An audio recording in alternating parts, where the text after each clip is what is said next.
It is our 2-year anniversary, so we are now officially in our terrible twos. How does it feel?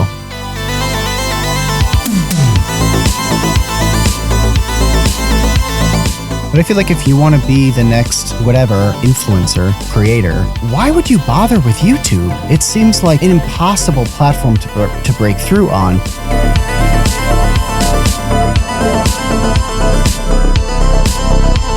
But nobody would say, wow, this person who can write tweets, they're an epic talent. Mm-hmm. No, the truth is they are.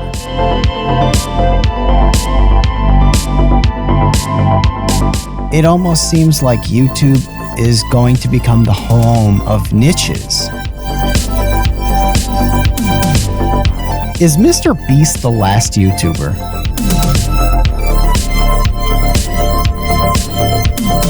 Kevin, I want to go to the talkies. I'm tired of the silent film. Take me to the talkies. That is how old I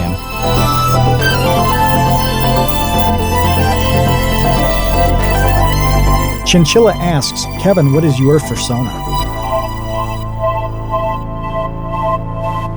Hey, welcome to the Create Unknown, the home of Make Something Mean Something. I am Kevin Lieber. With me, as always, is Matthew Tabor. We are live on Discord right now with our patrons in the old episode chat, our dumpster crew, our $2 tots, our infantry, our baby gang, our super uber extreme baby gang. Everyone's hyper here. Babies. The hyper babies. It is our 2-year anniversary, so we are now officially in our terrible twos. How does it feel? The terrible twos have begun. What can we expect? Tantrums, like saying, like learning, picking up swear words that we're not supposed to say, but we do because we don't know what they mean. But Matt, what can we expect from our terrible twos here at the Create Unknown? I don't know exactly what it's going to be, but I know it's going to get worse. I know everything is going to get worse. You mentioned a couple things like picking up bad habits, learning bad things. What are all the things that 2-year-olds try to do and shouldn't do? Don't they, playing with sticking forks in electrical outlets? That's a thing that we were warned about, isn't it? I still do that. I mean, just for like a pick me up every now and then instead of, just to feel something, just to feel anything, just to feel alive. I generally, I don't really remember being 2, but from the stories that I hear, I injured myself a lot. There was a lot of... Did you really? Yeah, like falling down, jumping off of things, running into things, banging my head on various solid objects. Yeah, there was like a lot of injuries. The sort of thing that would be very slight traumatic brain injury that might manifest later in life. Is that what you're saying? Yeah. There's been like a little bit of a multiplier effect that it's all kind of coming home to roost at this point. Yeah. Well, now that we've diagnosed why Kevin is the way he is. Oh yeah. It has. We were talking about it kind of over the last couple of weeks. It's been a while, hasn't it, since we first got the idea to do this, and we explained all of that, didn't we? We did an episode a long time ago about kind of the genesis of this entire project, and it goes back 3.5 years at this point, and it took us a year and a half to put ourselves in a position to be able to do the podcast, then to find a decent situation to begin, and then 2 years of actually doing it. And I think we haven't counted up the exact hours, but it's got to be about 100 hours of content at this point. We did have some shorter shows in the beginning, and then we've had a lot of 2-hour plus shows, starting out every other week. Now it's weekly with only the occasional little interruption or break. We had a couple people who would pop around in comments and tweets and shoot us messages. Now there's a pretty significant, robust community around the Create Unknown. And when I wake up in the morning with the sun, as you all should, you should be judged by the time you get out of bed. I open up the Discord, and the Euro gang has already had half their day, and there's a bunch of stuff to read that I miss there. And then it's cool to see people kind of wake up throughout the day and do their thing, and it never ends. And so it's pretty wild to consider that community always going on a ton of different platforms, matching that with, us just having an idea 3 years ago. Yeah. And part of the bit of sadness I have with how global we are is that we can't align everybody's schedules to do these live recordings. I wish that there were like a perfect time where it's just, it's rough when, you live amongst 6 the p.m. kangaroos. Well, there are pros and cons to being in marsupial paradise, but 6 p.m. is pretty good for most people. It's a little early for the West Coast US, but it's pretty good on Eastern. It's late for Europe, but not unfathomably late. It does put Australia in a bit of a tight spot where it is, depending on the time zone, 6, 7 a.m. That's tough, but we have Mini Kudos is in the chat. He's in Australia. He's a trooper. He has his priorities straight. So it's not like we're inaccessible to Australia. No, but it's amazing how the community has grown. One of the things I'm really proud about is how we've been able to network with creatives who are all looking to get hired, doing various freelance projects, whether you're making music or whether you do artwork and you illustrations, or you make videos or you edit videos or whatever. There have been a lot of opportunities that have come out, and matchmaking that has occurred within the TCU Discord. And I know that that's something that we're really looking forward to doing more of, being kind of a hub for people to get gigs online, because that, really is kind of like the big topic that I wanted to ask you about on this episode, is just about the future of that, the future of being a creative online, of getting paid to make stuff, because things have gotten really weird this year, obviously for everyone because of COVID. But creatives just as much as anybody else, because, well, first of all, anything that's in person is just off the table. So like, good luck. That's gone. Yeah. Good luck, doing live shows, whether you're, an onstage performer, actor, like fire juggler, I don't know, like whatever it is that you do. Well, good luck. It's like Puff is in the chat right now, and he's in Germany. Puff does sound for events. Well, what happens when you do sound for events and there are no events? Right. Well, not a lot, and so it's creatives, it's tech, it's everybody. But I want to go back to what you said about the people in the Discord getting gigs. We love helping people do this. This is a really important part of what the Create Unknown community is about. And whether it's editing, in the last 2 weeks, 2 people have been matched up with editing gigs that we knew about. Which by the way, as you're saying this, I realize like everybody in this community makes 10 times the money from this podcast that we do.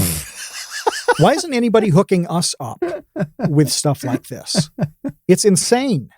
But yeah, so editing there, when we find somebody who does good work and is easy to work with, and they're motivated, they're pleasant, they're professional, it is amazing to drop their name. It's awesome. Emmy has been doing thumbnails for us for a little while. Emmy came across my Twitter somehow. I think we have some mutuals on Twitter, but you just see a thing and, so, I do thumbnails. Well, a lot of people do thumbnails. So I added her, and, 3-4 weeks, you just kind of watch and see if somebody's nuts or not. Yeah. There are a lot of people who do very good work. A lot of them are nuts. So you just see if they're cool, whatever. And then we started working with her. She's amazing. She's awesome. And now I just asked her the other day, I said, hey, somebody else needed some artwork. Can I drop your name to them? I don't know if you have the time to work with other people. So let me know, because we would love to do it. Well, she said, yeah. And so, I dropped her name in there.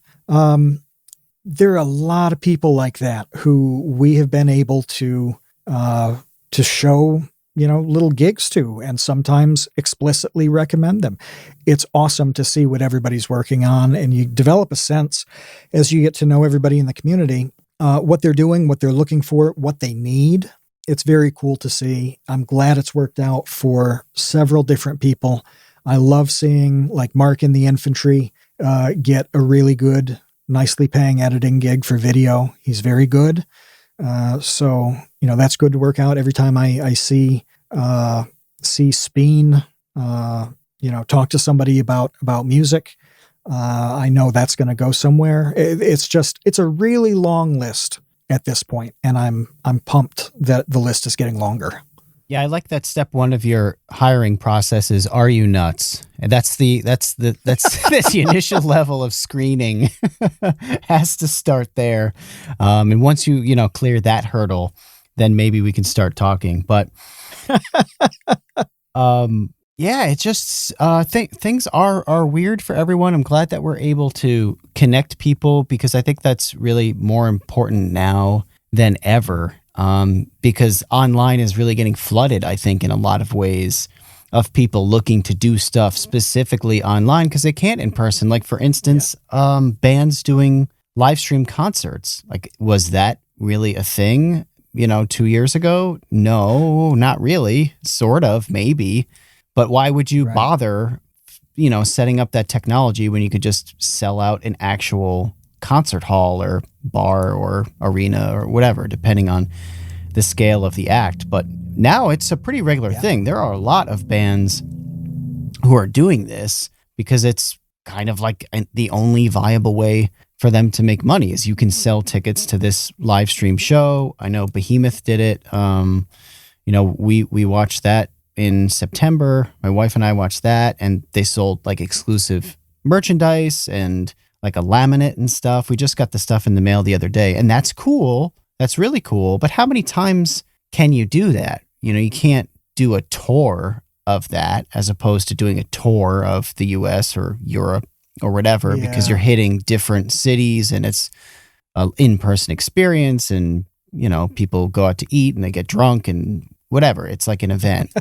But sitting home online, everybody who's going to buy that is going to probably once, and then what? So it's definitely a very odd thing. The conferences are going this way too. Yeah, I mean, the conferences have to, because if that's your game, now I don't know if everybody realizes that conferences take an entire year to plan. As long as they're of a sufficient size, like let's say 1,000 people are going to attend, and that's pretty small. In terms of being a conference, 1,000 is not some major conference, but you're going to have it at a hotel or convention center, and there are a whole lot of arrangements and all of that. That's big enough to be a big thing. But you get a couple weeks off after it, and you immediately start planning for the following year. So with all of this stuff happening, there have been a lot of people who had about a year of work down the drain because the events were canceled, and then have had to scramble to try to put that event online. VidCon did it with VidCon Now. That's virtual, live, on demand, whatever. And I think it's free. I don't think you had to actually buy tickets for it. And I know they're continuing it too, because all the infrastructure is set up now. What else were they going to do though? Podcast Movement is sort of the VidCon of podcasting. And that's in Florida each year. Well, that's happening right now online. If you listen on Spotify, iTunes, any of those, you probably heard us talk about it in a bit of an ad read, because they are friends of ours. What can you do? And it's fine to have informational events like that online. There are a lot of those anyway, and there always have been. But for creatives, like, I don't know how many Behemoth web concerts do you want to see in your life? At what point do you just watch YouTube videos of them? Right. Yeah. Well, I don't know. I everything I watch is like grainy footage from 1978. So this has no effect on me. This is a Kevin problem. Yeah, whiskey soaked 16 millimeter film of Leonard Skinner in some mud pit. That's somehow got its way digitally onto YouTube miraculously. I worry about that a lot with music, definitely, in particular. Theater, for sure. You know, I was talking to my uncle recently. My uncle, he's retired now, but he was a concert pianist, and so he knows, that's who he knows. He knows people who do, you know, orchestral performances, whatever.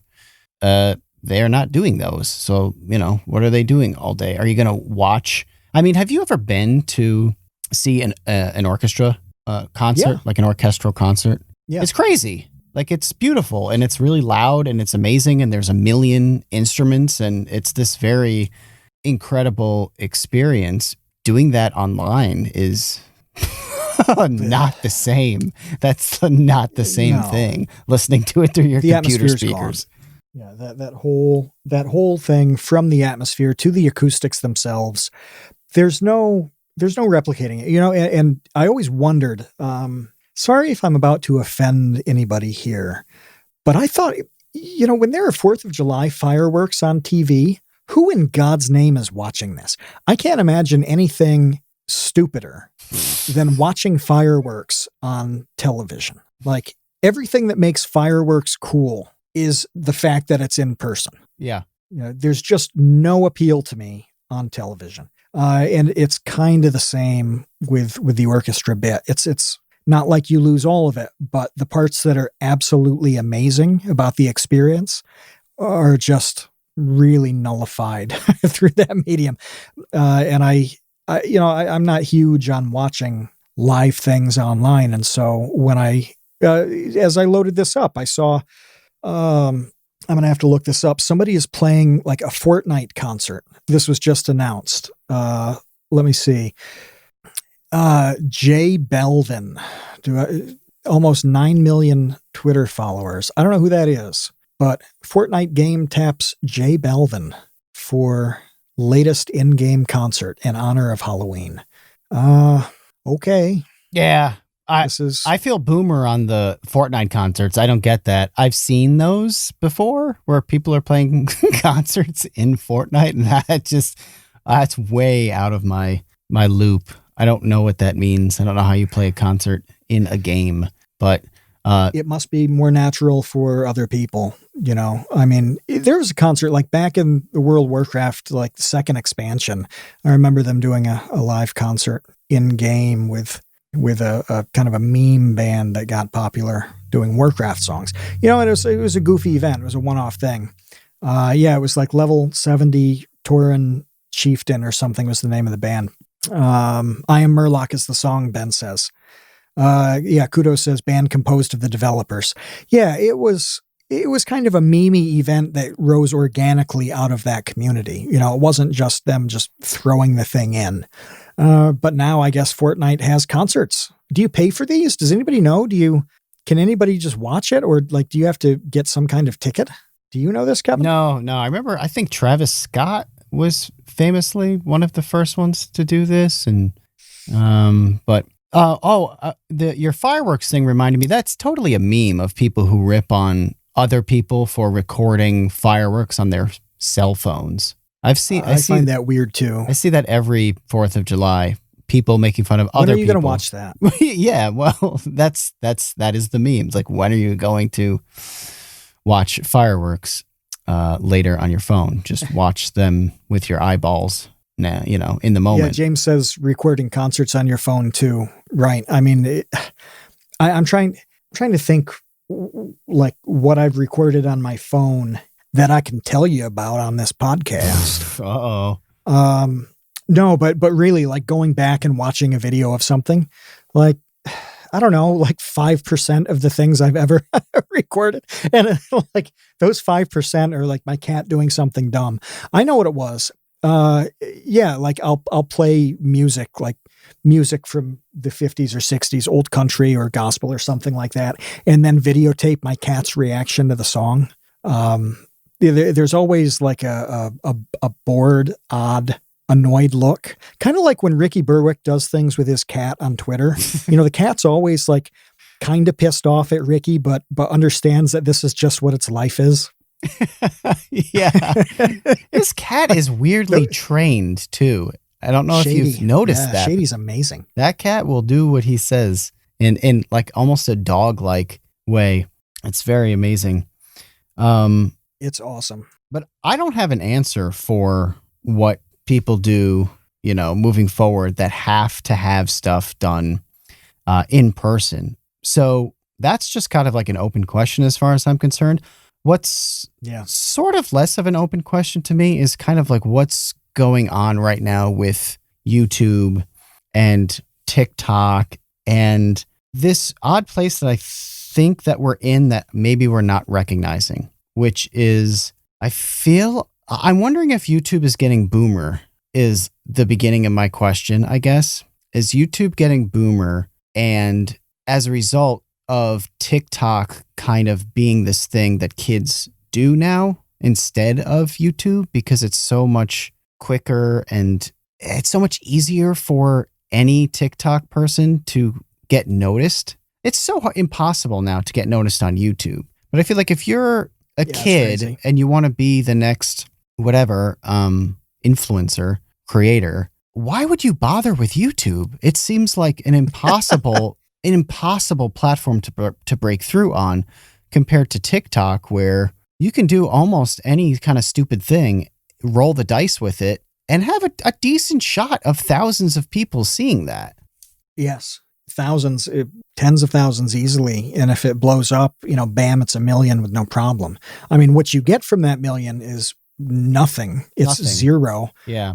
Compared to a million on YouTube, it's like the payoff is night and day still. But it reminds me of 20 years ago when, I'm trying to remember the specific softwares. TypePad was a thing. It was kind of before Blogger. WordPress really wasn't standard, but people were still making HTML sites, but they were basically having blogs. And that was the conversation then with writers is like, why would you write a book, you idiot, when you can just sit down, pound out 1,200 words on whatever you want, put it up on your website, and, if it is good, it gets sent around. You can build a following. If it's not good, you haven't wasted any time and you're on to the next thing. And it was that same transition from big, heavy duty, time intensive project versus really easy, no prep, sit down and do it. And that's kind of the same thing that I'm seeing with YouTube versus TikTok, where a lot of people, like I'm looking down the list of people who are here live. Half of these people in the chat right now make videos. Well, they know how long it takes them to make a video. How long does it take to make a TikTok? I don't know, 28 seconds? Yeah, depending on what it is. Sure. 90 seconds if you do 3 takes. Yeah, I mean, pretty much. That is it. It's this low risk, high reward versus kind of high risk, low reward almost. And like who in their right mind is choosing the latter? Certainly the monetization element of YouTube is a tremendous difference, but that's for right now. I mean, YouTube wasn't always a thing that was monetized where you could get money. There was that, years before the partner program where people were uploading videos just to build their channel and have a creative outlet. And to me, that's where TikTok is right now, is it's still in this nascent era of community building. But gosh, as soon as they flip the switch and start running ads on that platform, some of these people, there's this guy, I don't know his name, but he comes up all the time on my TikTok. He's got a big afro. I think it's a blonde afro, and he wears these really tiny, like weird, I want to say orange glasses, like sunglasses. I don't know if anybody in the chat has any clue who I'm talking about, but he's very popular on TikTok. And he just looks very funny, and whatever he does is interesting because he just looks goofy and he has a lot of energy, and he's crushing it on TikTok. As soon as they flip on monetization, like Afro weird sunglass guy is going to be a millionaire. Yeah. When it kicks in, he absolutely could. And there are ways to monetize on TikTok now. I mean, you can do sponsored things. There are a lot of referral kind of things that are possible. So people, especially like if you have a beauty focused TikTok, like that's an amazing platform right now for making a few bucks, because you can do a thing that's like, hey, here's the eyeshadow palette that I use to make this look, and have a time lapse that just pounds it out, and, use code whatever for 30% off, and bam, that TikToker gets quite a bit out of it. That's awesome. If you want to be Michael Reeves, who, was our, who we just interviewed, there's no amazingly easy natural fit on TikTok for the monetization side. So it's got to catch up to work for everybody. But Lars just said something in the chat too, that TikTok is basically throwaway content. YouTube is way more creatively satisfying for a lot of people. I think he's right. And I think depending on who you ask, they would say that's a feature and not a bug.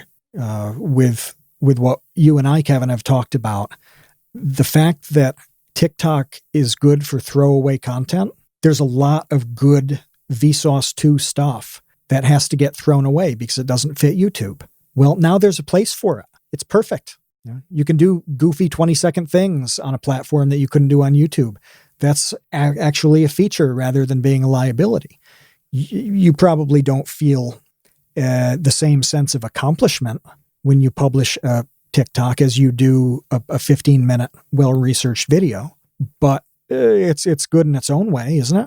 Man, yeah. I mean, I would say that it almost doesn't matter from my perspective. What matters are eyeballs, and if people see it. I mean, there have been a lot of videos that I've made on YouTube that I poured literally 600 hours into, and was over the moon with how it came out, just extremely proud of it. But it performed like garbage on YouTube, and then I felt like garbage. Like, it didn't matter how good the content was and how good the content made me feel. If nobody clicked on it and nobody watched it and people didn't see it, then I might as well have just flushed it down the toilet. So the contrast between YouTube and TikTok in terms of one being, I don't know, quote unquote, like real content, and one being throwaway content, to me, that sounds an awful like an awful lot like the comparison between TV and YouTube like 10 years ago. Oh, yeah. Like 10 years ago is kind of the same thing. It's like, well, TV is like, that's real content with, a budget and production and pre-production and planning and post-production and marketing and blah, blah, blah, blah, blah. And YouTube is just, a bunch of idiots. Well, it goes back to early pop music too, where it's, this is just 3 chords. This isn't music. Anybody can do this. This is goofy stuff. There's no real talent in this, versus, really kind of high level music. Well, that debate is basically the same one as what eventually became TV versus throwaway crap on YouTube.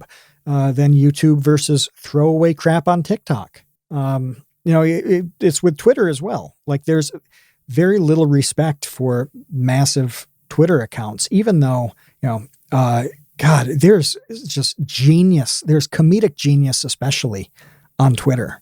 It is so hard to nail something so funny in however many characters. What the limit is 280. Well, most of the time it's half that when somebody's making a joke, but the talent it takes, it's amazing. But nobody would, not many people would say, wow, this person who can write tweets, they're an epic talent. Mm-hmm. The truth is they are, but it's just not something that we that we respect. No, it is a weird thing, and it's like the music comparison is apt for sure. There was, oh man, who did the video? Was it Andrew Huang, I think. Somebody that, yeah.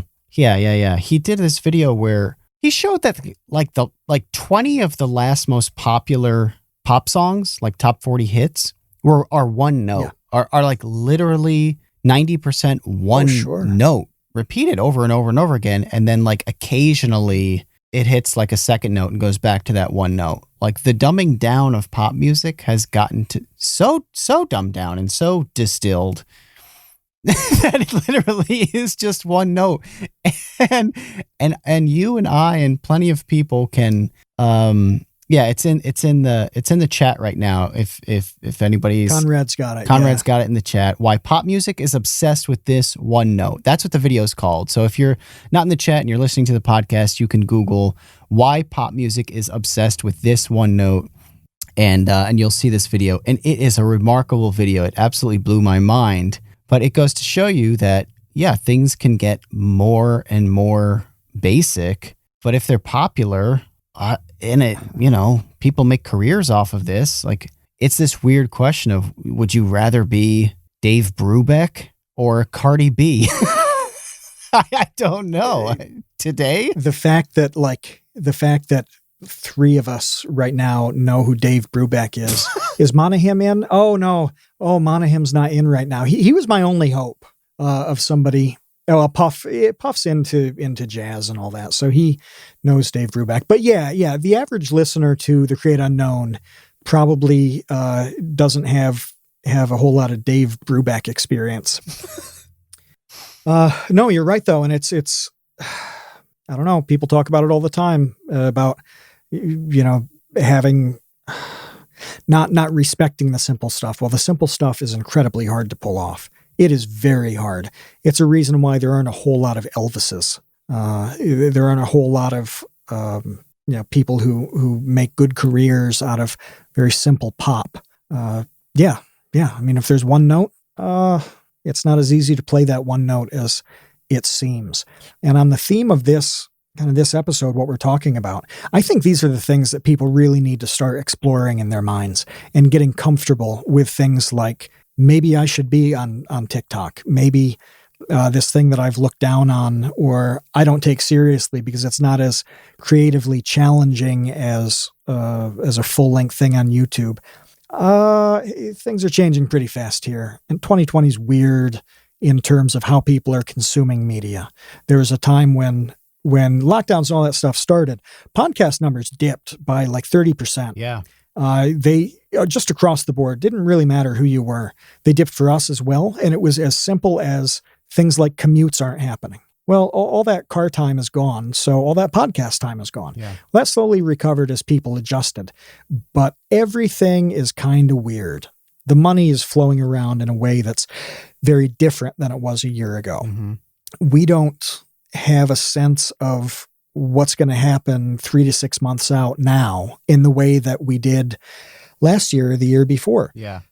Nobody knows on this. And that makes it the right time to start reevaluating what you're doing creatively and being open to a lot of things that you wouldn't have thought twice about a year ago. Yeah. Yeah. I think that's totally fair. And also I just want to quickly put a little bit of a button on the simplicity versus complexity topic. I don't listen to those bands. I don't really listen to the pop music. I didn't know half the songs in Andrew's video. The band that I love right now is called Archspire. And if anyone looks up Archspire and listens to them, they will have an understanding that I tend to like complicated music. It just, makes my smooth brain kind of tingle. But I can't recommend Archspire to other people because they will think that I'm insane because it's so ridiculous. So the point of that is we, at the same time as things that are popular are getting simpler, I also think that there are more opportunities for those who do get really complicated to find their niche. It's just like you got to be prepared to be, if you're going to make niche stuff, you're going to be in that niche and you're not going to, like Archspire isn't going to be on the MTV Music Video Awards ever. That will not happen. Right. And I'm sure they're okay with that. But something to just kind of have recognize. a sustainable Yeah, you can have a totally sustainable, financially rewarding enterprise in a really small niche. So this is a general, like, this doesn't apply to us, to the Create Unknown. But there are podcasts that are so highly specific in terms of what they talk about and who their audience is that I'll put it this way. If we got paid their ad rates for the views that we get, we'd be done on YouTube. You'd be done. Vsauce 2 would be shuttered because you would be, you'd have a TikTok of you like sewing diapers together out of $100 bills. What? Just for the sake of it. That's your analogy? You'd be, that's what I would do? Yeah. Sew dollar diapers? You would wake up, sew a diaper out of $100 bills, and then pee in that diaper on the TikTok. And that would be your TikTok. And it would just be like, I'm doing this because I really don't have to do anything else. Oh my God. But when the niche is strong enough, like, that's extremely marketable stuff. So you can be strange. You can be really highly specific, and that's okay. Now is a really good time to accept that you can do that. Yeah. It can work for sure. But I guess I have questions about the health of YouTube these days in general, as it relates to like other options that people have now. You know, Twitch, obviously. I wish I knew more about Twitch because that just seems to be more and more relevant. Like, Matt, we found that really cool energy drink brand that I can't remember the name now, but there's an energy drink brand that I came across whose aesthetic is 100% like TCU. It's like the same. They lifted it from us. Basically ripped us off. They bottled us. That's what they did. They listened to the Create Unknown. They stalked the Twitch. They stalked the YouTube. They stalked us. Then they distilled us into a liquid. They canned us. They bottled us and they caffeinated us. And now you can taste it. Sneak. That's what they're called. SNEA. Sneak. Sneak Energy. Yeah, their slogan is literally energy to create. It's basically like we created our own energy drink brand and it's Sneak Energy. The point though is that, you know, I wanted to see who they're partnering with, like who is an online influencer or creator that they're working with. And they were all Twitch streamers. I did not recognize a single YouTuber, not one YouTuber. So that was like another kind of box checked in my mind. That's like, man, YouTuber is so boomer. And then the other day, Marquez Brownlee did a tweet where I guess he just created a TikTok account for the first time. And he posted something on there, you know, I don't recall what it was exactly, but if you know Marquez, you know what his content is like. It's probably about a phone. And he was saying how he, in that one TikTok, he got like tens of thousands more likes and engagement than he ever. Millions, wasn't it? It was insane. Yeah, I didn't want to overinflate the number, but it was crazy how many more likes he got on that TikTok than he'd ever received in a decade? I don't know how long, you know, Marquez has been doing his channel. It's a long time though. And he's huge. He's not a little creator. He's one of the biggest tech channels in the world. And he's slapped something on TikTok and instantly gets like triple the engagement. And he's like, this is kind of crazy. And that was another box that checked in my mind. I'm like, okay. Yeah. 0.7% as much time to make a video, zero hassle, no stress relative to filming. I'm sure it took no real help compared to making a YouTube video, and yet he reaches millions more people and does it faster. And if it sucks, you know, it's fine. You know, he'll adjust on the next one. It's not a big investment. And so, that tweet that he had, and I forget the exact wording on it, but it really was like, hey, is this the future of all of this stuff now? And I think that's a completely valid question for a lot of people. Mm-hmm. The ones who have long narratives, who are really storytellers, who present complex, you know, not necessarily arguments, but, because it depends on the content. But I'm again, I'm looking down the chat here and I'm thinking about a guy like the Kino Corner. So he does film videos. Well, if you want to talk about all of these things surrounding a film or a director or something like that, it's going to take you a little while. You have to construct a narrative there. You can't make a 20-second TikTok and capture that. Mm-hmm. That's hard.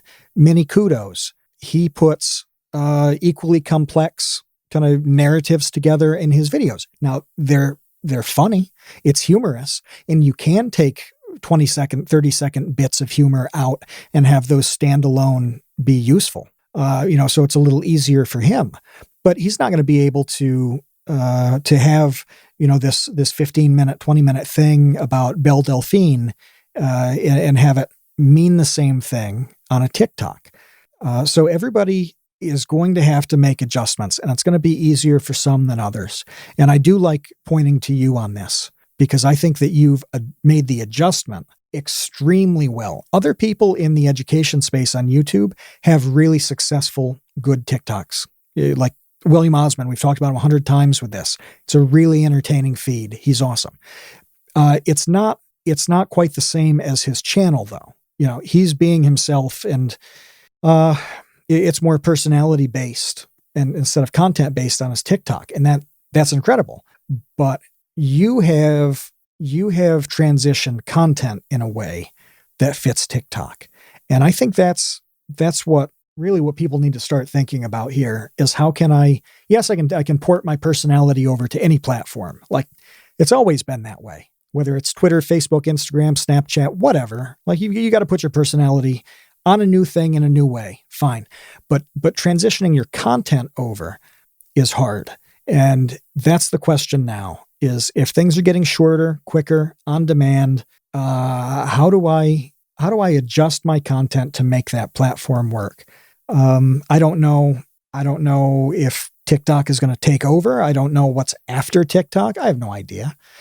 But making sure the content is adjusted in such a way to fit that platform, that's the game that we're playing right now. Yeah, and I've seen it work. The Space Gal comes to mind. The Space Gal, if anyone's familiar with her, she actually has a Netflix show, which is crazy. But the Space Gal does not have the most popular following on YouTube. She has never really broken out on YouTube. She's crushing it on TikTok. She's crushing it. Yeah. Like she started, I think, the same time that I did, and she's just doing huge numbers, lots of followers, lots of favorites. So she found an audience on TikTok in a way that I don't think ever would have happened, frankly, on YouTube. And a little bit of this conversation, I'm sort of talking myself into more of this analogy of like niches and pop music, I guess, where it almost seems like YouTube is going to become the home of niches, where if you want to watch like a 17-minute video describing how spaghetti westerns and Akira Kurosawa samurai films are basically the same thing, you can do that on YouTube, and you cannot do that on TikTok. But if you're going to make the next great like viral pop hit, is that almost always from now on going to be on TikTok as opposed to YouTube? I don't know, but it's possible, because it leads me into my big question of this episode is Mr. Beast the last YouTuber? And I actually really mean that. I know that's like a hyperbolic, kind of ridiculous clickbait question, but I've thought about this a lot, and I have my reasons for asking it that I will elucidate, but I want to just leave it at that question and hear what your thoughts are. I need help on this question to begin with. What makes him the embodiment of the YouTuber in the first place? So before we talk about whether he's the last one, how is he the benchmark here? I don't think he's the benchmark, and I don't think he's the embodiment of a YouTuber. I see Mr. Beast as, how would I articulate it? Like the culmination of YouTubers, where I don't know where anyone goes from there. Like, I don't really know where people go to top Mr. Beast. Like, he has taken... So he's peak YouTube. Yeah, and not peak in the way where he's like the best content creator, or he's like my favorite content creator, or he makes the best videos. But in terms of like one YouTuber who somehow figures out how to make videos that get 50 million views because he comes up with like the most outrageous clickbait thumbnail, like title thumbnails ever, and does like back up the idea in the video where he like opens a store and everything's free or whatever, or creates some wacky game where whoever gets out of the circle last gets 50 grand or whatever it is. Yeah. Is that the end of the road for YouTubers? I don't know, because how many people want and need that? I mean, tens of millions. Mr. Beast has come up. Tens of millions of people watch it. Yeah, but there are nearly 8 billion people in the world. 100 million people can watch all of his stuff, and it's still, 1.x%. That's super, super significant. But, how many channels are on YouTube? I'll take the field, so like this is like a sports betting thing where you can bet on an individual in a big group event, like let's say a horse race or something like that. Or you can take the field. NASCAR race is a much better example. But yeah, I'm taking the field on that. Like as popular as somebody like he is, I think the combination of what everybody else is into and watching adds up to being a more important thing. In terms of individual channels, he's probably the peak. It probably is not going to get sustainably kind of better and more impactful than what he's doing. He's done it for a long time now. Like that's the impressive part with him, is that he didn't just have a couple gigantic, oh my God, videos. No, it's been a couple years now where everybody's watching this stuff, but not everybody's watching it. That's really what I see on it. He's come up in Discord discussion. This is, we talk about YouTube stuff a lot, and there are some people who watch his videos and like them, and some who just don't. They just don't watch. I don't watch all of his videos because I'm not that interested in the last person to take their finger off an app getting $69 trillion, and on his Twitter account, I don't care that he got a black card to Chipotle. I've seen the South Park episode with Cartman needing Chipotle away because of what it does to his underwear. I just don't care about the stunt level of stuff. I don't think that I'm explaining this well, though, because like most of what you said, I agree with. I would argue with none of it. So you think that he's just pushed the limits better than anybody can? Yeah, like the creative limits. yeah. So that's fair. So like, yeah. Think of it this way, okay? Like Vsauce 1, Michael, okay?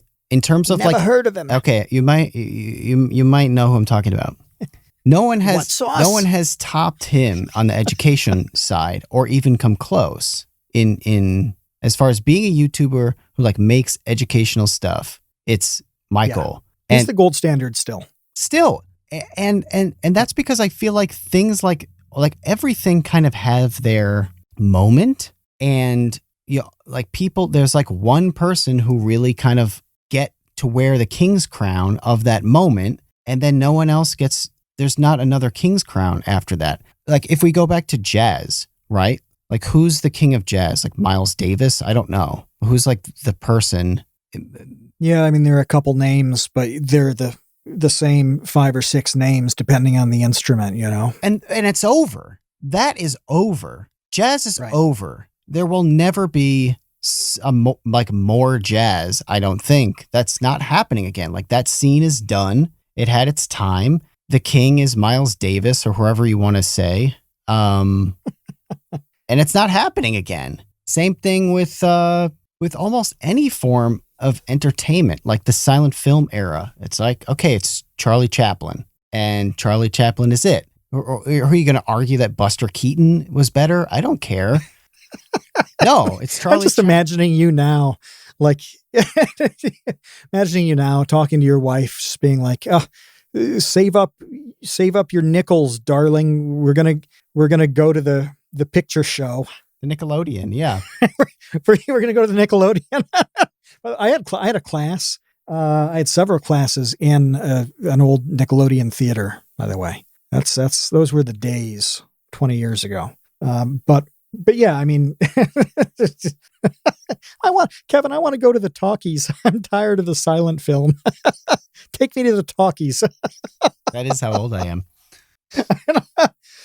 But like, I think you're right, but I wonder how much it matters. And this sounds like I'm pandering to the crowd, because in a way I am, but I sincerely believe it too. I think if Mr. Beast is peak YouTube and the last YouTuber, I think that makes everybody else kind of peak YouTube. I think it allows for a ton of small people to do their thing, to find their really specific niches, to find their little fan bases. They can be a little more classical, and they don't have to push the boundaries the way somebody like Mr. Beast does. You know, this comes up with people who want to start a channel, especially if they want to put a little money behind it, because they don't want to waste that money. You know, I did a couple seminars last year, and you get a crowd of 50 or 100 people, and they're all coming at it from a different angle, and they're asking questions like this, like they want to be at the Mr. Beast level, right? It's like, well, how do you get there? And they think they have to be really unique. I don't think they do. I mean, I know a lot of highly successful YouTubers at this point, and how many are truly amazingly unique? I don't know, like 3. That's it. And they make incredible content. They have fan bases of millions. They make a really good living. Are they pushing the boundaries? I don't think so. They're just themselves. They're doing something in a way that people like.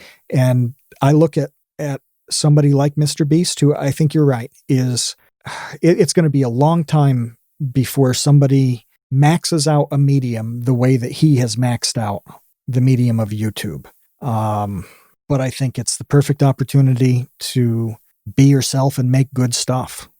Yeah, I just think of scenes a lot, and this happens in everything. It happens in like TV with sitcoms, right? Like sitcoms were amazing for what, 50 years? Sitcoms ruled television. Yeah. Until reality TV just cut it off at the knees, just right. Sliced its Achilles tendon. And now the sitcom is a dying thing, or really like pretty much a dead thing. And all you have on TV are reality game shows, you know, The Masked Singer and The Voice, and America's Got Next Talent Superstar, you know, Stupid Whatever Human Tricks, 2000. It's really a super hyper, like next level evolution of, you know, the home video shows in the 90s.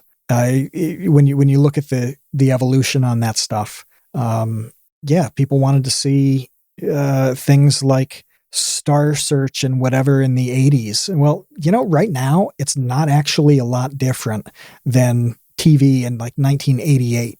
It's just way more refined. It's way better. The talent's a lot better than most of most of the people on a Star Search. The comedy is better than America's Funniest Home Videos was in 1990, but the concept is kind of the same. It's a higher level of people doing their thing, but the actual setups and the concepts, like, I don't know, it seems the same to me. And so as grim as it can look, that the platforms are getting harder and the platforms are changing, I don't know.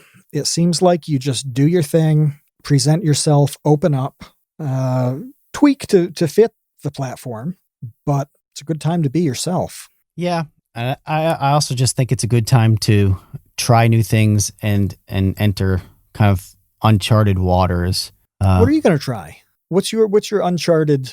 What waters are you wading into? Well, I would consider TikTok in to your certainly creative be uncharted waters for me. Yeah. You know, that's still a very new and fresh thing that I'm figuring out. You know, and enjoying doing so. I never did that with Snapchat or Vine or anything. So doing really short form content has been interesting for sure. I don't know. I mean, this podcast was uncharted territory, and I've enjoyed doing that. I think the more that you can do, the better, because you don't really know. I don't know, like what people are going to be attracted to, which of the platforms you're best suited for. Right. You don't really know. You know, was another weird thing that I was thinking of like earlier when I was mulling this topic over in my head is rock stars. Like if you, Matt Tabor, went back in time to like 4th grade or something, and you told yourself that there would basically be no rock stars in the year 2020, like rock stars would not be a thing, you would never believe that. But they aren't. This is tough, though. There are no rock stars because they're gone. It's a dead thing. It's a dead concept. But I don't know if everybody understands that. I mean, you have to know what it was like back then to know what's not happening now. Right. And I don't know how well I can articulate that. But, you know, I think about, you know, again, I'm looking through the chat and I'm looking at people like Ben and Boromir, and they've been out of the womb for mere weeks. They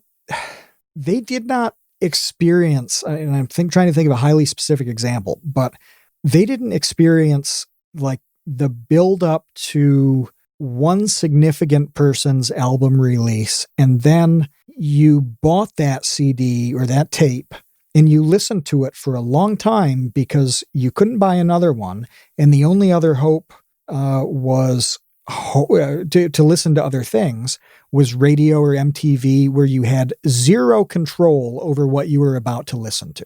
So it was the ultimate crapshoot of music. So you had that one thing to be excited about. Now, like, there's no persona around that. There's no excitement in the same way, because if you hear it and you don't like it, it's not a big deal. You just load up something else. You just listen to whatever else on Spotify, or Amazon Music is ridiculously cheap, or you go on YouTube and chain songs. There's no investment at all. So you don't need a big personality. So you don't have the same rock star element. No. And just to prove my point, the chat right now is naming bands, like rock bands. Like, hey, what about this band? What about that? They're all like 40 years old. Like, what about Foo Fighters? Yeah, what about Foo Fighters? That band is 25 years old. What about AC/DC? They're 40 years old. Like, they're in adult diapers, AC/DC. Radiohead, yeah, cool. That band is 30 years old. Bring Me the Horizon. Who knows? I don't even know who that is. Who is Lamb of God? Yeah, that band is 1,000,000 years old. It's over. Rock stars are gone. The only music superstars now are in pop. You still have pop stars, but that's it. There's still pop stars, but that's different. Speen drops in 100 gex, which is nigh unlistenable. They're difficult stuff to process. And then, you know, it's popped up too. So on Spotify, an interesting thing in the Spotify for Podcasters platform, let me pull this up as I'm talking too, because Kevin, I don't think we've talked about this. So Spotify and TikTok, I think, tell you what your audience also listens to or watches on that platform. Oh. And yeah, I just noticed this the other day.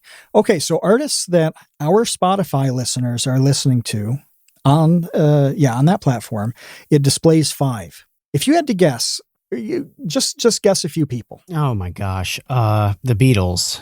No. I'll give you clues as you're continuously wrong.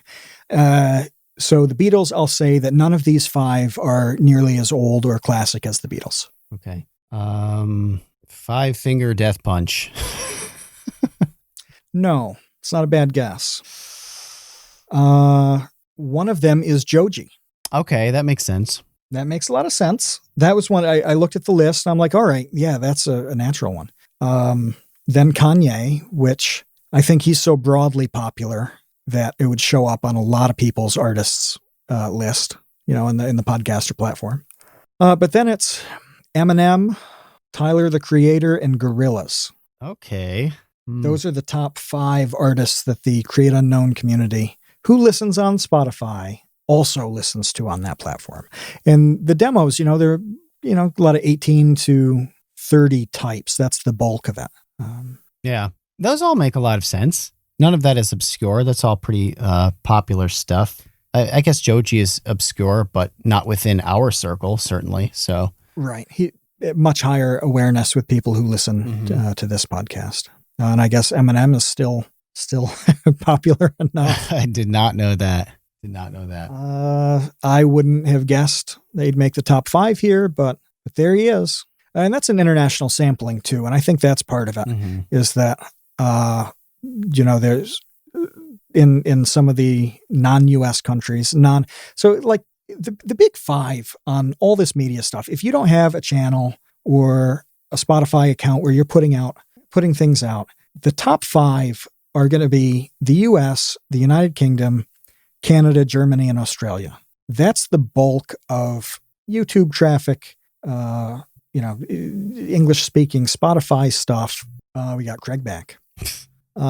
It's always those 5 countries. So it's always those 5. And like, if you're talking with a potential sponsor or something, instead of like your plain raw numbers, which they can just go to a page and get, they want to know things like, what's your percentage of these top 5?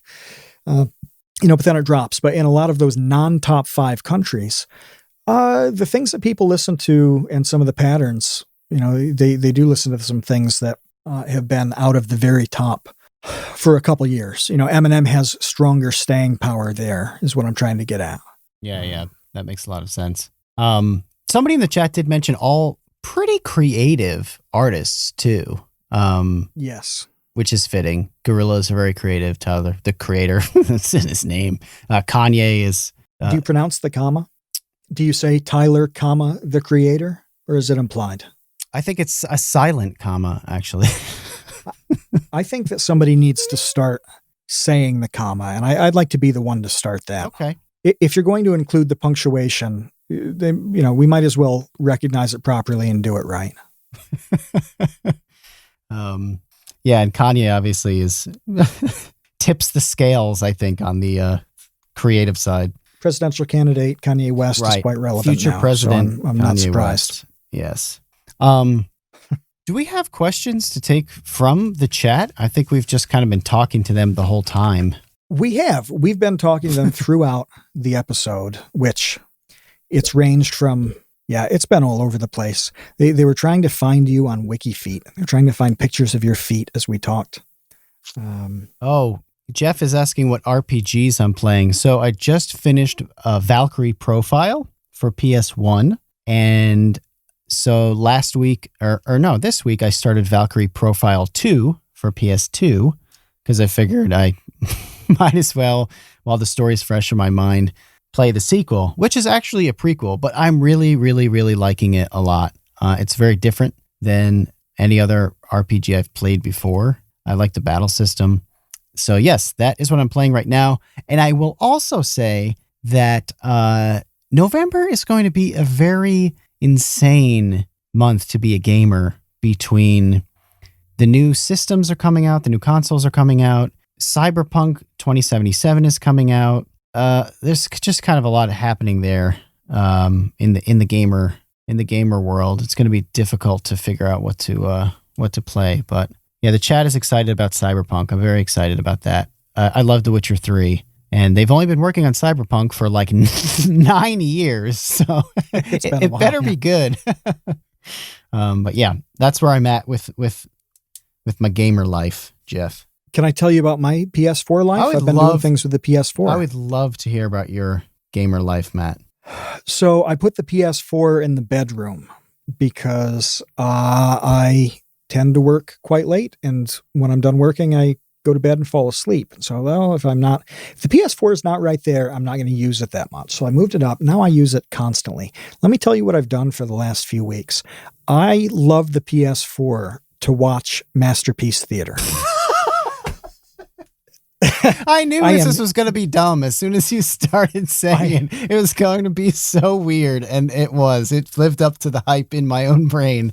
That you moved the PS4 romantically into your bedroom to watch Masterpiece Theater. How does that even occur? Yeah. How do you find it on there? Well, you can get PBS add-on on Amazon Prime. So yeah, you pay monthly for that channel. Prime Day made it 99 cents for 2 months, so that was pretty sweet. So I got the PBS DLC. That's exactly what it is.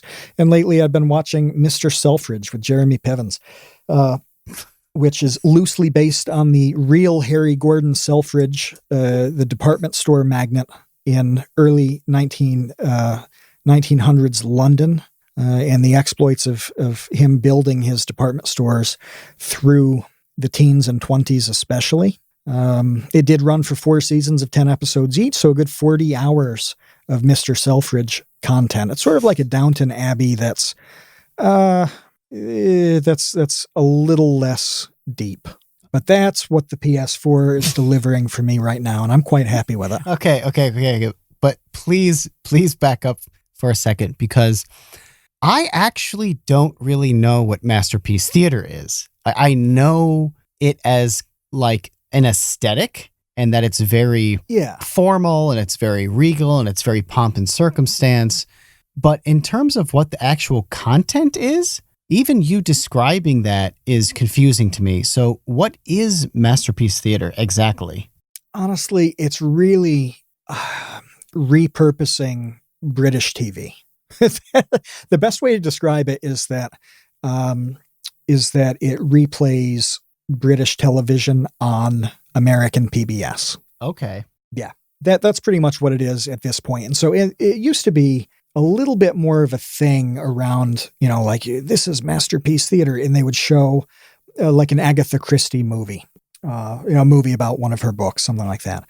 Then it transitioned into series, and it's always like classic, very British shows. I mean, you can turn it on and watch for 5 minutes and know that you're watching something that was imported into Masterpiece Theater. But yeah, it's really just kind of rehosting British TV on PBS. Okay. So it's not original content. It's like a repackaging of British content for Americans, where they just say, hello, welcome to Masterpiece Theater. And then they just chuck on some show that already existed on the BBC. They have a couple versions now.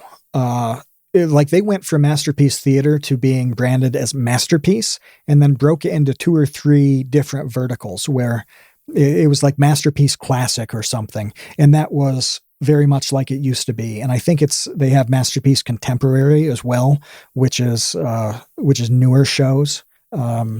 So yeah, they show old stuff, branded, like kind of co-branded things. So like Mr. Selfridge was produced by ITV, and the Brit Bongs who listen to this will know of ITV as a major channel in the UK.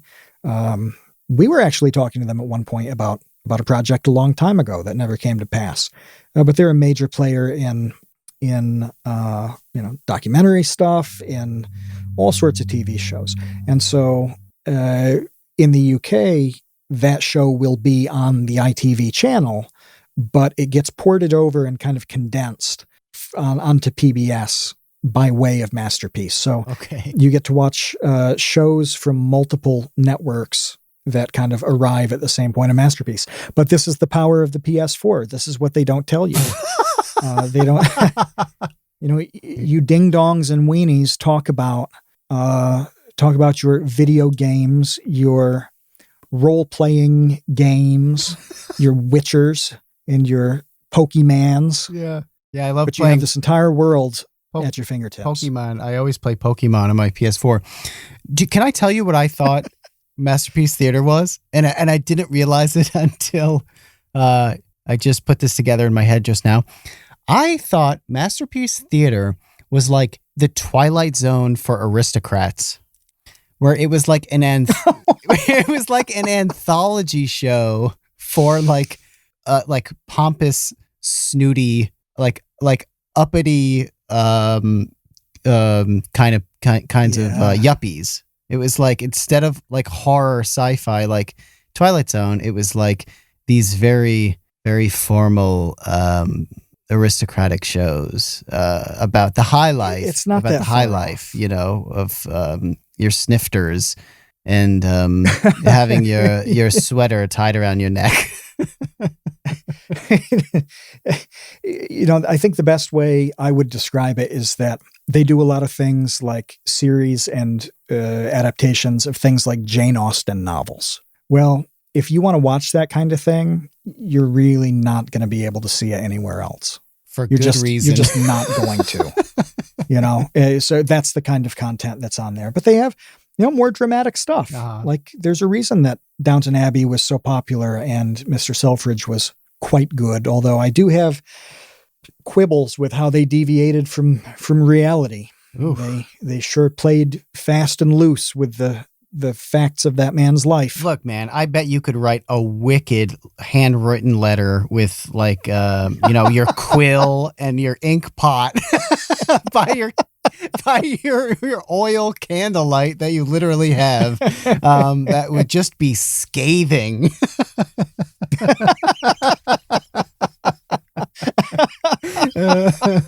Give them the what for, and when we're done recording, their due comeuppance.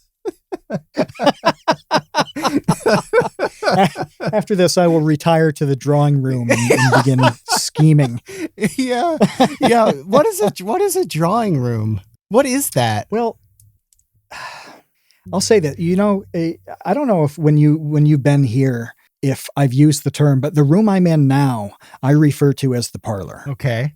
And that question comes up too. What is a parlor? What do you do? It's not like anybody's parling. I don't know. It's not like anybody's drawing in the drawing room. It's the same kind of thing. It's like a very relaxed living room. It's like a living room with purpose, where the idea is not just to be lazy. It's to talk. It's to do something. This room, this parlor was a lot of music playing. It's nice. It's whereas a living room, nothing really happens. You just sit there and do nothing in a living room. You stay alive. That's the goal of a living room, is to stay alive. Not die. Yeah. No, in a drawing room, in a parlor, you do something. Right. You play pinochle. Yeah. Oh, we've got definitions. Drawing room, James has drawing room, house where visitors may be entertained, and a historical term for what would now usually be called a living room. Well, those historians are wrong.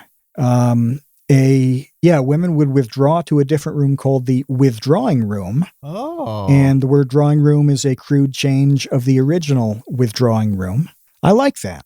Yeah, that makes a lot of sense, because you would go to the drawing room after eating dinner, for example, and everybody hangs out. The withdrawing room, that makes a lot more sense. So then the women could loosen their corsets and they could fart after dinner amongst themselves. And then the men can smoke their pipes and their cigars, and then they could fart in their own room after dinner. Really, I think this is just like a gender segregation, farting rooms. I think you've cracked the code. I think you've cracked 300 years of European and colonial architecture and purpose. That was easy. I cracked that pretty easily. It took about 30 seconds. Figured it out. Anyway, thank you to the PS4 for bringing me all of this joy. Yes, and culture, really. And culture. Oh, God, as we've talked about this, as I've gone on about Masterpiece Theater, we got a bunch of questions. Okay, let's hit those quickly, because I have to go to the store and buy paint for a Vsauce 2 video. Well, James wants to know, and this is for you, not for me. How are you? How are things? Oh, I'm well. Thank you. Very, very busy, but everything is going good. Happy about the different projects. Happy about TCU. We have some things in the works there. TikTok's going well. And Vsauce 2, the plan is full steam ahead for the rest of this year. A lot of content. We are definitely doing 2 videos a month through the rest of the year. Going to try to get more than that if we can. We'll see. But yeah, full steam ahead there. We're on a pretty good roll. And then I am planning on crawling into a hole midway through December to finish my book and then emerge sometime like Punxsutawney Phil in February. Hopefully with a finished first draft of my novel. That's where I'm at. Oh, then we have the Kino Corner asking you, and you can answer this one, Kevin. Do you think movie stars are dead? Oh, that is such a good question. Are movie stars dead? I hadn't considered that. That's a little different than the rock star thing. Yeah. But I am leaning towards yes. I'm going to lean towards movie stars are also at least in their twilight because, well, I mean, look at where we're at right now with the film industry, with the blockbuster film industry. It's in a really, really weird place where it's like ensembles only. It's like very few movies that have star power, and the movies that do have quote unquote star power that like where a star carries the film, they're old stars. Yeah. It's like Tom Cruise. Okay. Like he is a really old movie star. Like yes. Will Smith is a really old movie star. Who are like the leading men and women of today that can carry a film on their star power? I don't know. Scarlett Johansson. Can I interrupt you with a stat? Because this is shocking. And it actually speaks to your point a little bit. Actually, keep talking. I've got to find it. Oh, okay. So Google just. I'm immediately thinking of the Marvel universe. Because those are all ensemble pieces. All the Avengers movies, they're all in each other's movies. You need like multiple stars just to get people into the seats for those blockbusters. Whereas in the past, I felt like you needed like one or two. You needed like Brad Pitt and Angelina Jolie or whatever. Now you just need like, it's like everything is Ocean's 11. When Ocean's 11 came out, I remember that being the craziest thing ever because it was like 7 gigantic superstar blockbuster actors. It was like George Clooney and Brad Pitt and Matt Damon and, whatever. This is the Julia Roberts too. This has all the stars. And now it just seems like all of the movies have to have all the stars, or they get by enough on some property like Star Wars or Dune where it doesn't really matter. Well, this is something that comes from the Claremont Review of Books, which if you like Masterpiece Theater, you probably read the Claremont Review of Books. But this stat is absolutely mind-blowing. Let me read this. Among the the 25 top grossing films in 2019, just 12%, had a storyline and characters that had not appeared on screen. Others were sequels or remakes. The percentage of new stories and characters for the top 25s from 1950 to 1979 was 90%. Whoa. Now, that's a little bit biased because, explosion in film is by definition going to mean all sorts of new characters and new stories. So it's definitely going to be higher in the past compared to now. But 90% to 12%, that seems like 12% seems incredibly low for like for a bar as low as this character has never been on screen before. So like 90% of top grossing films are using old material. That's what it comes down to. Old characters, it's the Marvel Universe kind of stuff. It's look, that's where we're at. Years ago, there was a YouTube creator summit in which Will Smith was the keynote speaker. He was there and he talked about this very thing, like how much the movie industry has changed. And he flat out said there was a time when no matter what I was in, even if it was a piece of crap like Wild Wild West, it still was a huge blockbuster movie that came out. Right. And, I don't know around when that happened, or when the switch happened, but, he was talking about how he, essentially had to come to terms with the fact that Will Smith, like the biggest actor in the world, couldn't just sign on to some project and have it be a gigantic blockbuster movie. Like that wasn't happening anymore. Yeah. I Am Legend maybe was like the end of it. I don't know, but I think that ship has sailed. So that is a really good question. Now it's more like having a collection of it's like everybody's a B plus. It's like you need like 7 B pluses in a movie. Puff asks, can we get Discord room tours as an after show treat? I think this would be boring for 2 reasons. Number 1, anybody who has seen me on Discord, they've seen the room. This is it. This is my coom cave. This is my life. You've seen it all. The only thing you can't currently see is the very dirty door that Monahan makes fun of, which isn't even dirty. It's just very old, chipped, likely lead paint.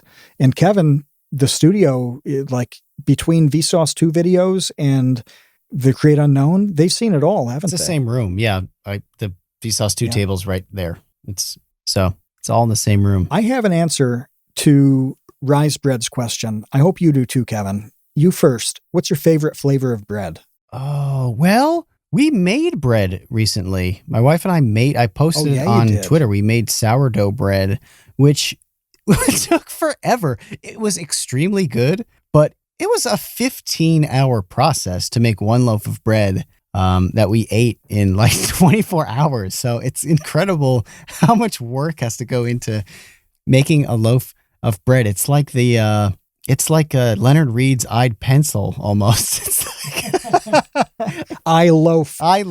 Yeah. It's like, man, I could have just gone to the bakery and bought a loaf of delicious, homemade-ish bread. I will tell you, I hate rye bread because I hate caraway seeds. Caraway seeds to me are putrid. It is like eating toxic garbage. There are few things that I really cannot handle the taste of. Caraway seeds might be the top of that list, honestly. It beats out celery? Yeah. I think I would rather eat celery. Yeah. If I put peanut butter on celery and choked it down, I'd handle it. Yep. If I put peanut butter on caraway seeds, I would vomit.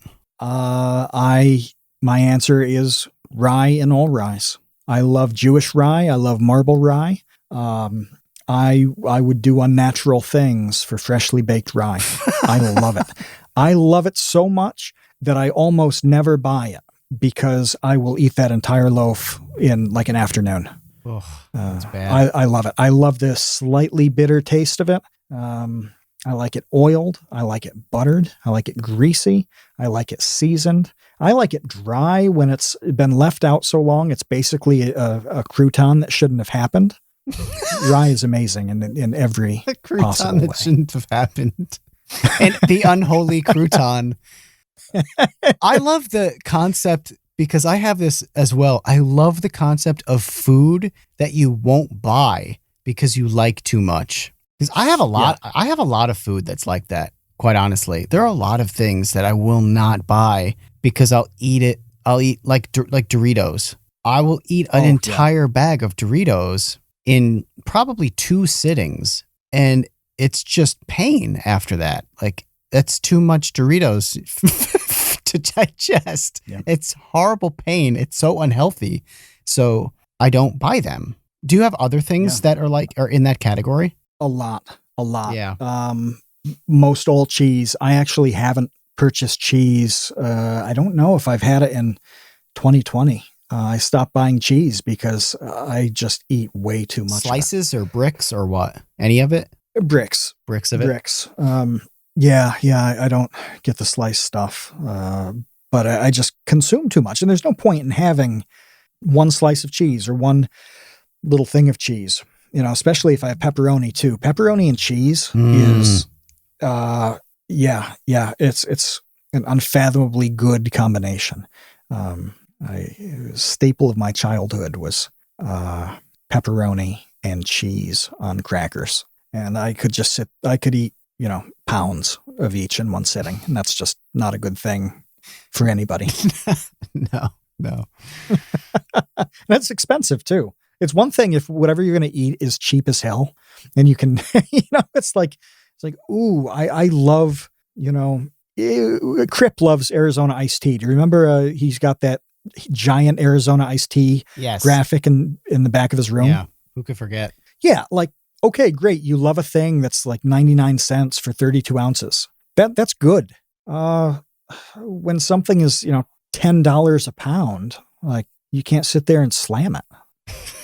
No. Yeah. In this bread talk, we're getting some strange, images and videos in the chat. Yeah. The GIFs have erupted within the chat right now. You wouldn't think bread would do it, but bread did it.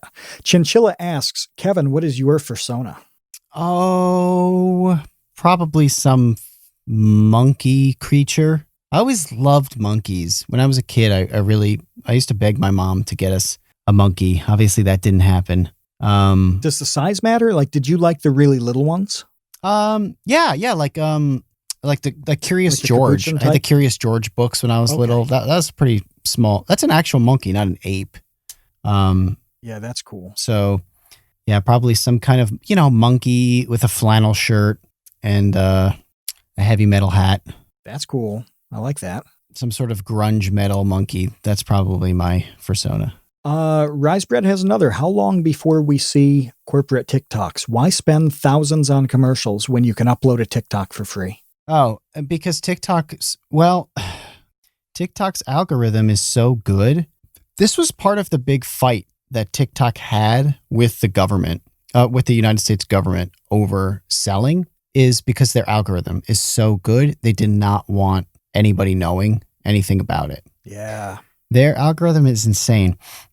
The reason I bring that up is that if corporate America or whatever are going to upload TikToks, it's up to TikTok's algorithm to decide whether or not anybody wants to see those. And if they don't, they won't see them and it won't be successful. So I wouldn't worry too much about that personally, because I feel like it's a scenario where just because you're a corporation, I don't think you can game the system. Maybe you can, like, for a short period of time, but the algorithm will self-correct if people are annoyed by whatever it is that you're tricking them with. And I don't think it'll be a problem. It will evolve a bit. Yeah, because if people are just skipping it right away because it's an ad, it won't get shown. If people are watching the whole thing, then I guess kind of more power to those companies for creating TikToks that are compelling. So, and I'm sure it'll happen the way it's happened on Twitter. For example, one of the big popular corporate, brand accounts is Steakum. And I know at least one person in this chat knows the guy who runs that account. Really? But yeah. That's funny. But it's weirdly serious, right? And they've done a good job of just marketing to people, and they post content that has nothing to do with Steakum, and they don't do so much the drama kind of stuff, like Burger King versus Wendy's drama. It's not like that. No. But anyway, they've successfully made a bunch of people follow the Steakum account. Well, I'm sure brands can do that with TikTok too. They just have to make something compelling enough for people to care. Yeah. Our friends Totino's are like that. I like the Totino's Twitter account. Do they have a good one? I can't think of too many. Kudos used a bad word to describe brand accounts. I agree with him and his bad word. I'm not going to repeat that. Yeah, I mean, I'm not a big fan of them. I don't follow Steakum. I don't follow Wendy's, but every now and then they do stuff that's pretty funny. Occasionally there's something very funny, but it's a lot of work to separate the 99 unfunny things from the one funny. Well, and I still have a bad taste in my mouth. Even, I don't know, the whole concept of it is so weird. Like, have you ever had Steakums? The product? I have. It's weird. Shaved meat is odd. It's like eating a piece of paper made out of beef. It is. And it's weird because when, it's frozen, by definition, Steakum is frozen meat. And here's a tip for all of you home meat prep connoisseurs. When you freeze meat, it softens the meat on defrost because the moisture in the individual cells of the meat. That expands due to the freezing and kind of breaks the bonds of this cell. And so when it defrosts, it's not as tough as it was. But what that means when it's shaved beef that gets frozen and then gets thawed and cooked, it's a strange consistency to me. It's a little too soft. It's a little too slurpy. You don't want to do the beef slurps. You just don't. No. Nobody wants to slurp shaved beef. The chat is going crazy. Evidently, they do like the beef slurps. Well, okay. Somebody does. I mean, they are in business, so we have found the audience, the beef slurp audience. Let me pound through the rest of these. Yeah, I gotta get going. Elby, because I see you're on the clock. Elby asks, any interest in or have we tried current generation VR? This is a you question. Yes, I have PSVR. I have a lot of trouble with it. You do? Yeah, I have a lot of games for it, but I have a lot of trouble with it. Having to wear glasses is horrible with VR because really, yeah, because you have to wear the glasses still to see the screen, even though it's like right in front of your eyes.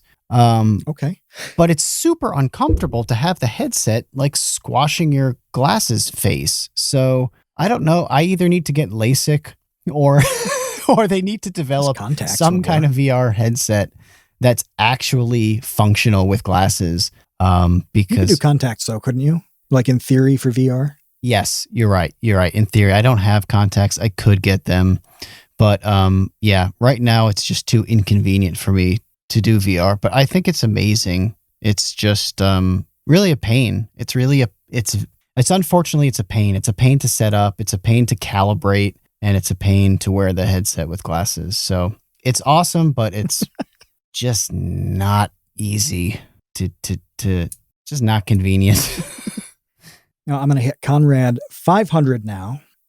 Who's your favorite Baby Gang member? I'll answer this. My favorite Baby Gang member is very clear. I know exactly who it is. It is always the newest Baby Gang member. Right. So right now, Laterment, my favorite. Dojangles was my favorite Baby Gang member for a while. But then we got a new baby. A baby was born. Dojangles had to be thrown back in the crib. And the new hotness is Laterment. That's right. So absolute favorite Baby Gang member is the newest and the next one. Puff wants to know who's our favorite Puff. It says, who's your favorite Puff? If we're strict about this, it's not very many options. There aren't that many Puffs. Reese's Peanut Butter Puff cereal, though, that's high up. Cheese Puffs are good, too. Yeah, that's true. In terms of people, they should be personified, though, so that's pretty good. Yeah. Can we have a TCU viewer energy drink reviewing party? That would be awesome. Yes, I would love that. That would be very cool. Yeah, and Memph02, who's not in the chat, but has been reviewing sodas in the Discord recently. It's actually awesome.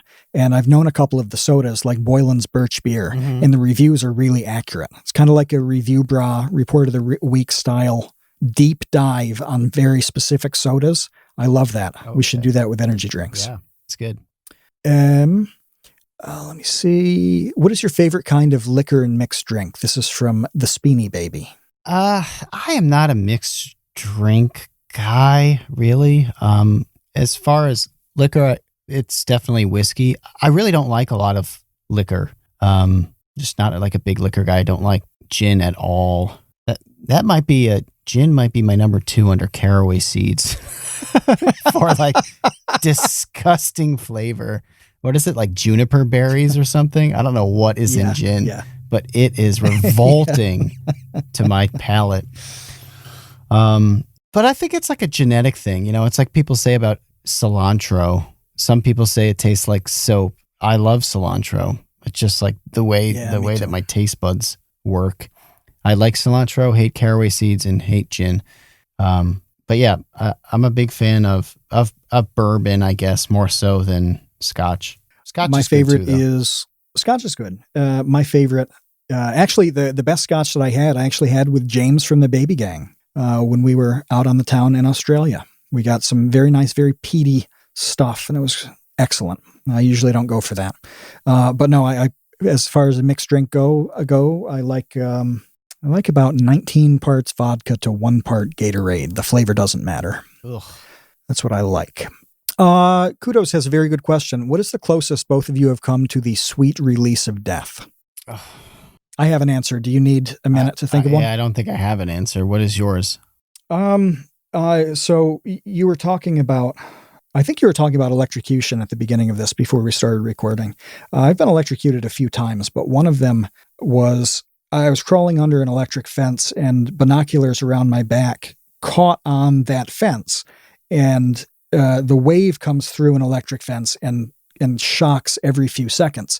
But I was caught on the binoculars, and so I just kind of hung there, repeatedly being shocked until, the binoculars fell off the wire. I don't know how many times. That knocked me out pretty hard. I was very tired after that. It was extremely fatiguing. So yeah, that couldn't have been good for like normal heart function, but I was young and you can absorb such things as a young person. That's probably the closest I've been. Do you have an answer? Binocular electrocutions? No, not really. I mean, I cracked my head open on a door when I was a kid, and supposedly you could see like right into my head. Got some stitches for that. Yee. Yeah, it was pretty bad. I still have a little bit of a scar right underneath my hairline. Yeah. That's crazy. That's probably it though. Chinchilla asks, why did you send me a criminal? So for context here, Dr. Kelp Meat Can is the name of the baby who was adopted by Monsieur Chinchilla and sent to Belgium. Dr. Kelp Meat Can, I'm not allowed to say that he was a criminal because all records for minors are sealed upon their departure. So any charges of criminal activity from the baby that Chinchilla adopted, it's a clean slate. That's part of the adoption process, is that they're not responsible for anything. So if he's a criminal now, it's on you, Chinchilla. We're getting a couple questions that cannot be answered on this podcast.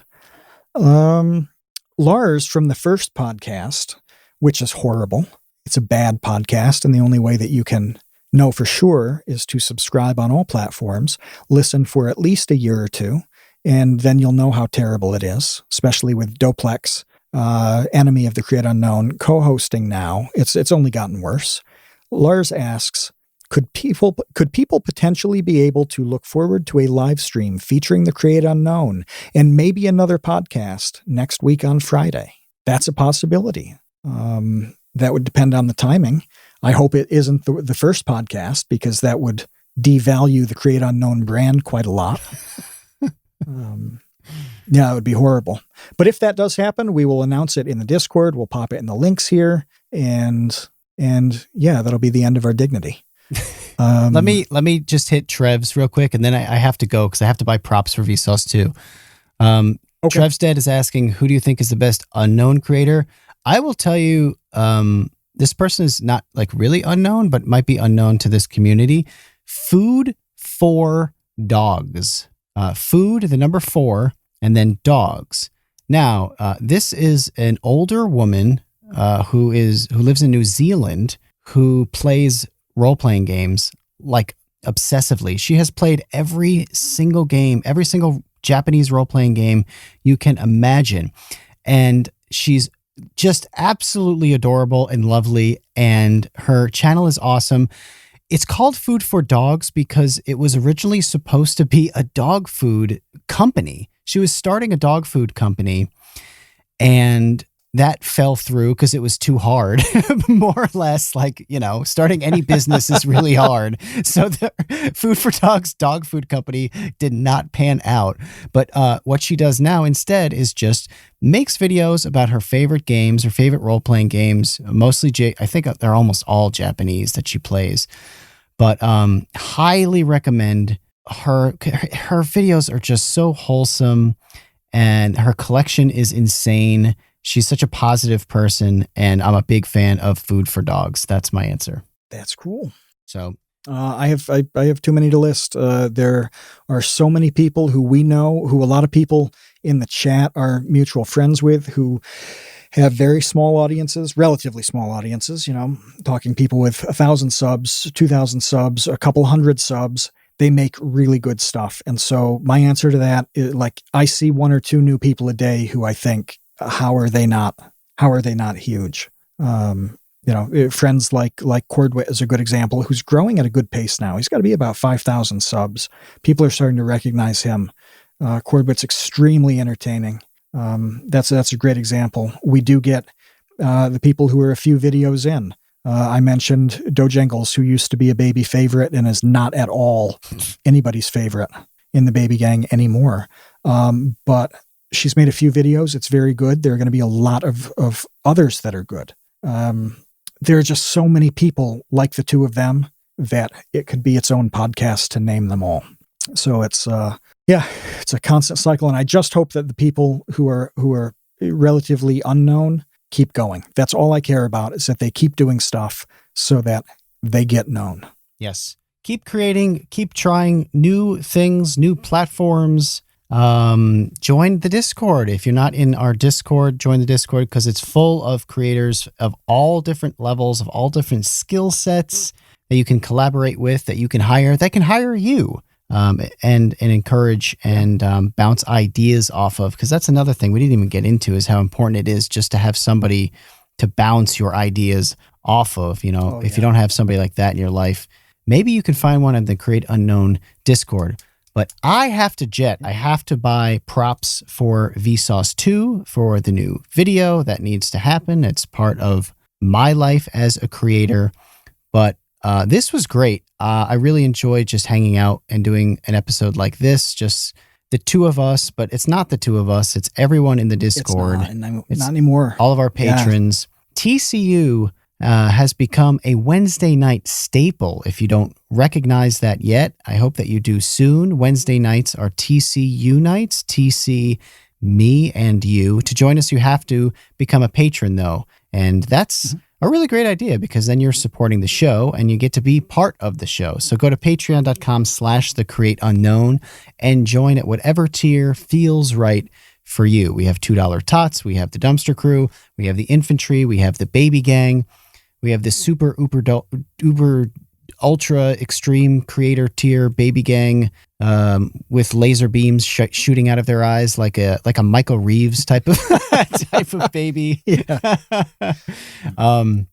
Do that. Join us. Become part of the Create Unknown. We'd love to have you. And real quick, this is partially for the people listening live, but we're going to jump into the after show. We're going to talk in the voice channel here on the Discord. And that's a thing that everybody listening to this should know about. When we do finish an episode on Wednesday nights, all of us jump in and hang out. It's not, it's not recorded and it's not an episode. We just talk about whatever and enjoy each other's company. And the lovely Trev's Dead is going to help out with that a bit tonight. So we're going to jump in. We always do. And so check out the Discord and at the least jump into that conversation. It's open to everybody. It's open to everyone. All right. Until then, see you, Space Cowboys.